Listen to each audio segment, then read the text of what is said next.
अस्सलामु अलैकुम वरहमतुल्लाहि वबरकातुहू। अऊज़ु बिल्लाहि मिनश्शैतानिर्रजीम। बिस्मिल्लाहिर्रहमानिर्रहीम। रब्बना ला तुज़िग़ क़ुलूबना बअदा इज़ हदैतना व हब लना मिन लदुनका रहमा इन्नका अंतल वहाब। ऐ मेरे हमारे रब, तो हमारे दिलों को न करना हिदायत देने के बाद और हमें अपनी तरफ से रहमत अता फरमा, तू बेशक बहुत ज़्यादा अता करने वाला है। सूरह दहर का आज 27 आयत से तर्जुमा और तफसीर है। ये तफसीर अल-सादी उर्दू तफसीर से लिया गया है। अरबी आपको खुद ही पढ़ना है, सिर्फ तर्जुमा पढ़ रही हूँ। अल्लाहुम्मा सल्ली अला मुहम्मद व अला आलि मुहम्मद। बिलाशुबा ये लोग पसंद करते हैं दुनिया को और छोड़ते हैं ये भारी दिन को।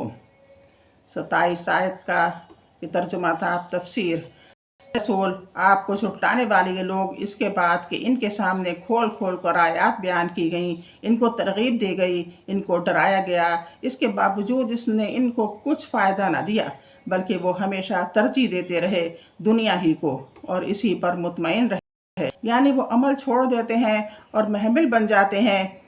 यानी अपने आगे भारी दिन, इससे मुराद क़यामत का दिन है, जिसकी मिक़दार तुम्हारे हिसाब के मुताबिक 50,000 बरस है।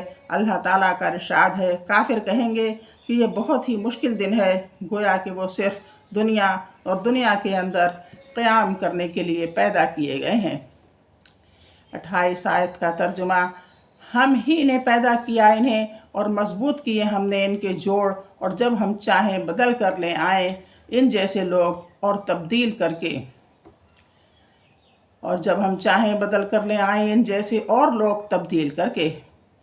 इसकी तफसीर, फिर अल्लाह ताला ने इन पर और इनकी मौत के बाद दोबारा ज़िंदगी पर अक़ली दलील से इस्तदलाल किया है, और ये इब्तिदाए तख्लीक़ की दलील है। चुनांचे फरमाया, यानी हम इनको अदम से वजूद में लाए, यानी हमने इनकी तख्लीक़ को आसाब, रगों, पट्ठों, ज़ाहिरी और बातिनी क़वा के ज़रिए से मुहकम किया, यहाँ तक कि जिस्म तकमील की मंजिल पर पहुँच गया और हर इस फ़ेल पर कादिर हो गया जो वो चाहता था।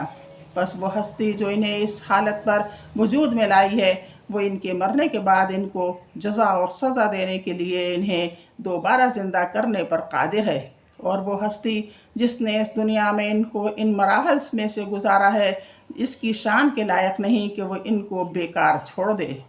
इनको हुक्म दिया जाए, ना इनको रोका जाए, इनको सवाब अता किया जाए, ना अज़ाब दिया जाए।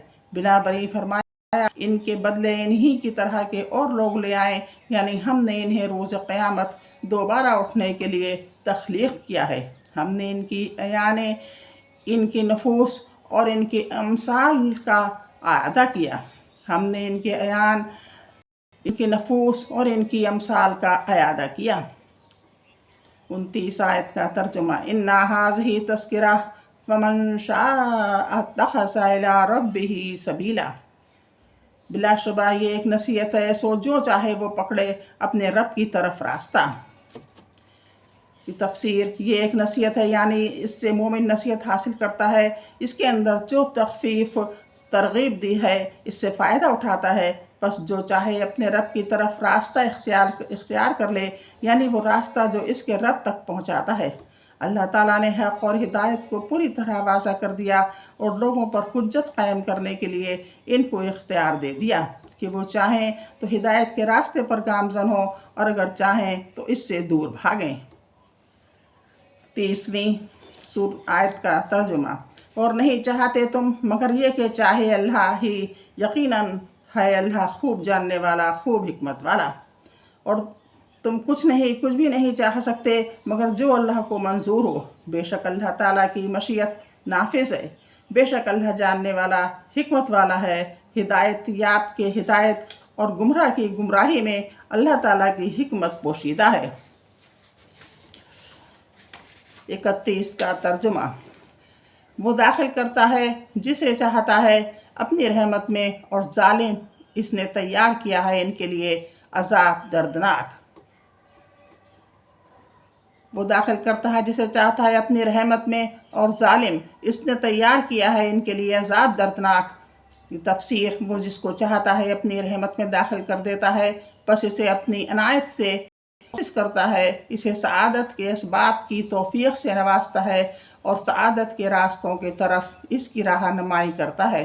جنہوں نے ہدایت کی بجائے شقاوت کو منتخب کیا تو ان کے ظلم اور عدوان کی پاباش میں ہم نے ان کے لیے دردناک عذاب تیار کر رکھا ہے۔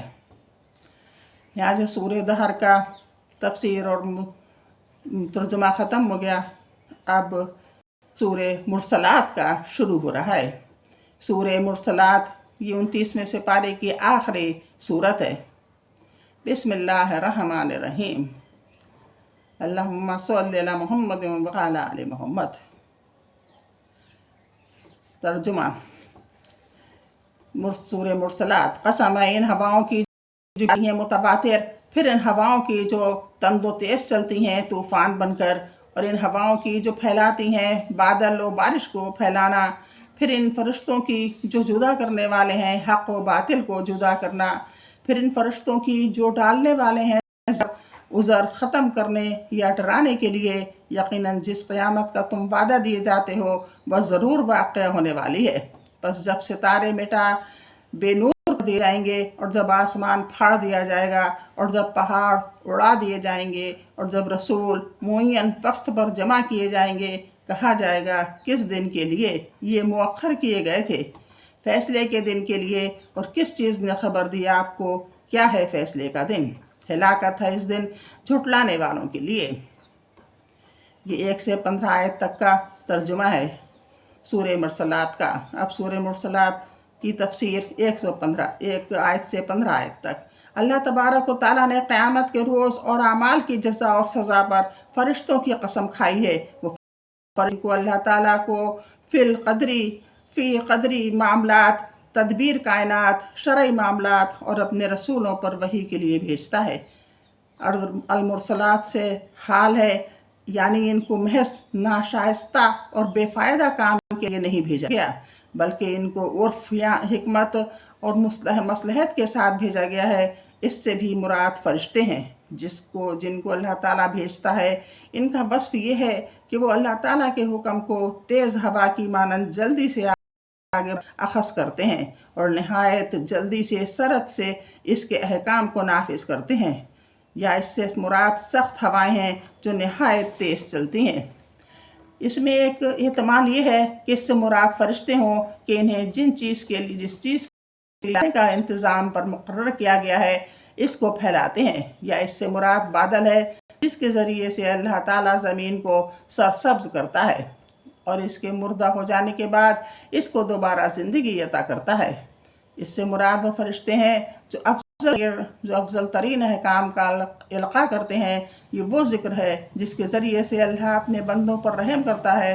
ان کے سامنے ان کے منافع اور مصالحے کا ذکر کرتا ہے، اور اسے انبیاء و مرسلین کی طرف بھیجتا ہے، یعنی لوگوں کا عذر رفع کرنے اور ان کو تنبیہ کرنے کے لیے، تاکہ وہ لوگوں کو خوف کے اس مقامات سے ڈرائیں جو ان کے سامنے ہیں، ان کے عذر منقطع ہو جائیں اور اللہ تعالیٰ پر ان کے لیے کوئی حجت نہ رہے۔ یعنی مرنے کے بعد زندگی اور اعمال کی جزا و سزا کا جو تمہارے ساتھ وعدہ کیا گیا ہے، اس کا وقوع کسی شک و ریب کے بغیر حتمی ہے، ضروری ہے۔ جب قیامت کا دن واقع ہوگا تو کائنات میں تغیرات آئیں گے، بدلاؤ آئیں گے، اور سخت ہولناکیوں کا ظہور ہوگا جس سے دل دہل جائیں گے، کرب بہت زیادہ ہو جائے گا، ستارے بے نور ہو جائیں گے، یعنی اپنے مقامات سے زائل ہو کر بکھر جائیں گے، پہاڑ ریزہ ریزہ ہو جائیں گے، اور زمین ایک چٹیل میدان کی طرح ہو جائے گا جس میں تو کوئی نشیب و فراس نہ ہوگا، یعنی اوپر نیچے نہ ہوگی، ایک سی ہوگی۔ یہ وہ دن ہوگا جس دن مقررہ وقت پر رسولوں کو لایا جائے گا، جس وقت کو ان کی اور ان کی امتوں کے درمیان فیصلے کے لیے مقرر کیا گیا ہے۔ اس لیے فرمایا، بھلا تاخیر کس دن کے لیے کی گئی؟ بھلا تاخیر کس دن کے لیے کی گئی؟ یہ استفہام یعنی کوشچن مارک تعظیم، تفخیم اور تحویل ہول دلانے کے لیے ہے۔ اس کے بعد اللہ تعالیٰ نے جواب میں فرمایا، یعنی خلائق میں ایک دوسرے کے درمیان فیصلہ کرنے اور ان میں سے ہر ایک سے फ़र्दन फ़र्दन अलग अलग हिसाब लेने के लिए। फिर अल्लाह तबारक व तआला ने इस दिन की तकज़ीब करने वाले को, झुटलाने वाले को वईद सुनाते हुए फरमाया, इस दिन झुटलाने वालों की ख़राबी है, यानी इन्हें कितनी हसरत होगी, इनका अज़ाब कितना सख्त और इनका ठिकाना कितना बुरा होगा। अल्लाह ताला ने इनको आगाह किया, इनके लिए कसम खाई, मगर उन्होंने इसे सच न जाना, इसलिए वो सख्त अज़ाब के मुस्तहिक़ ठहरे। अब बस इतना ही। इंशाअल्लाह आज सूरह मुरसलात शुरू हो चुकी है और 1 से 15 तक का तर्जुमा और तफसीर हो गया। अल्लाह हाफ़िज़। अस्सलाम वालेकुम।